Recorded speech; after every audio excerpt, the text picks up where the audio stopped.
કીધું કે 10 જ મિનિટ મેં કીધું કોઈ પણ સાહેબ હોય ને તો આ મારી મામલતદાર કચેરી છે મેં કીધું એમને સાંભળવી જોઈએ અને જો સાહેબ મને હજી 10 મિનિટ કહેશે ને તો 26 કિલોમીટર છે માત્ર મને કલેક્ટર ઓફિસ છોટાઉદેપુર જતા વાર નહીં લાગે મેં કીધું આ કાગળિયું ફેંકું છું સાહેબે મને ઓફિસમાં બોલાવી છે અને આ સામાજિક એકતા જાગૃતિ મિશનની જે પણ મારી બાબત હતી એ તરત સ્વીકારી છે આ જ વસ્તુ આપણે જોવા જઈએ તો હું તમને કહીશ ગામમાં કદાચ કોઈને ખોટું લાગે તો માફ કરજો પણ મેં કાલે આખા ગામને કીધું હતું કે તમે આવો આ મીટિંગ કોઈ પાર્ટી કે પક્ષની નથી આ આપણા હક અને અધિકાર જાણવાની મીટિંગ છે મેં બહારથી દરેક છોટાઉદેપુરના દરેક ગામડા સુધી મેસેજ પહોંચાડવાનો પ્રયત્ન કર્યો છે અને હું સાહેબને કહું છું 3 ગામ એવા છે કે જે મારા બહુ સારા એવા યુવાનો આવી શક્યા એમ હતા પણ ત્યાં મરણ થઈ ગયું છે એટલે આવી નથી શક્યા અને બીજી વાત હું તમને કહું કે જ્યારે જોવા જઈએ તો દીકરીઓનો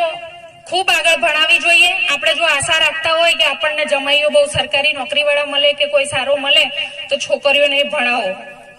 બીજી વસ્તુ કહું હું તમને સામાજિક એકતા જાગૃતિ મિશનની એક તાકાત કહું કાલનો બનાવ છે સાહેબના પોલીસ પ્રોટેક્શન માટે મેં એક લેટર મામલતદાર ઓફિસ આપવા હું ગઈ હતી પોતે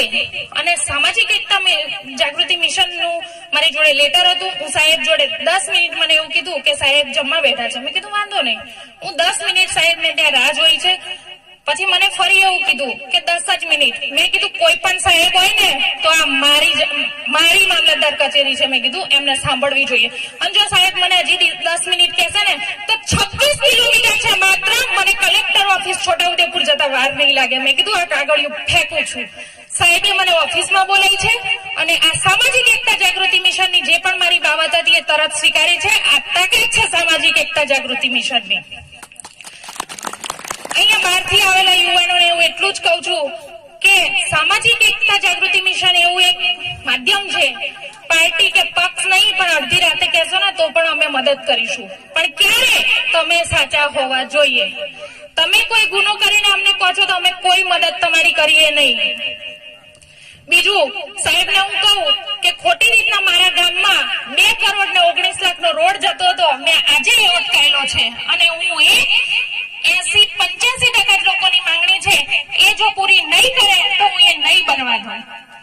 આ તાકાત છે આપણે આપણા હક માટે બોલવું પડશે ક્યાં સુધી બેસી રહેશું હું તો એક દીકરી છું હું એક વહુ છું હું એક પોતની પત્ની છું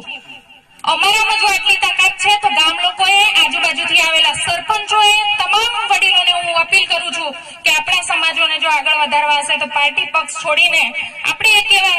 આજે જોવા જઈએ તો કેવલસિંહ સાહેબનો ખરેખર ખૂબ ખૂબ આભાર માનું છું હું કે સાહેબ પોતે જો તમે ગાંધીનગર જાઓ છો તો સાહેબની માત્ર ને માત્ર એમની ઓફિસમાં એન્ટ્રી લેવા માટે 20,000 રૂપિયા ફી ચૂકવવી પડે છે એમ છતાં સાહેબ નથી મારી જોડે ચાની આશા રાખી કે નથી મારી જોડે પાણી